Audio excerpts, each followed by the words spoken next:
cultive du lin dans l'ouest de l'Europe. Quand on parle de l'ouest de l'Europe, on parle bien de la bordure maritime de la Manche, donc du Calvados aux Pays-Bas, en passant par la Normandie et les Hauts-de-France. Et en fait, le lin aujourd'hui est cantonné là pour deux raisons. La première raison, c'est une raison de végétation. En fait, les températures, les écarts de température entre le jour et la nuit sont assez faibles, ce qui permet au lin qu'on a semé au mois de mars de croître de manière régulière jusqu'à la période de récolte qui va être au mois de juin.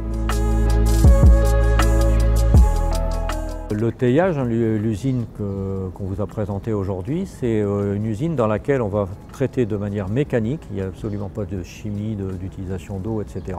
C'est uniquement mécanique. Donc on fait d'abord, on va dérouler les nappes de lin, les bottes de lin. On va récupérer la nappe qui était dans le champ. On va la passer dans l'usine. Donc la première opération, c'est on enlève les capsules, comme ça on va pouvoir récupérer toutes les graines.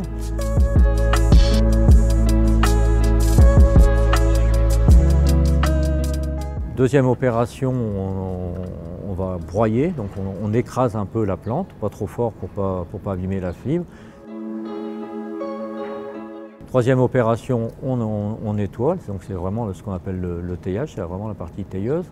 Et après, on va trier et à la fin, on conditionne, c'est-à-dire qu'on refait la même opération que ce qu'on faisait dans les champs.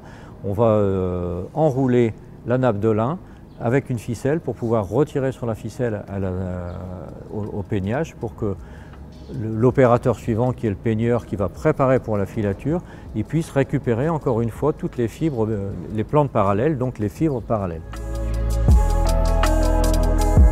En fait, sur une exploitation agricole, on ne cultive pas que du lin. On ne cultive pas que du lin parce que la même parcelle peut être ensemencée en lin qu'une fois tous les 7 ans.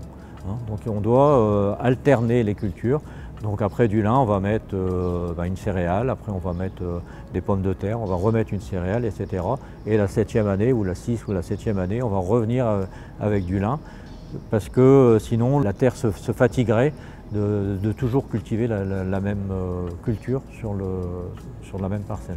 On est organisé en coopérative. Une coopérative, c'est une entreprise qui appartient à ses adhérents, aux agriculteurs, qui est gérée par un conseil d'administration et qui élit un président. Et on confie en fait la marge de l'usine à une équipe dirigeante, donc avec un directeur, des directeurs administratifs, etc. et une équipe de salariés qui font tourner l'usine. Et on est bien sur une usine qui appartient aux agriculteurs.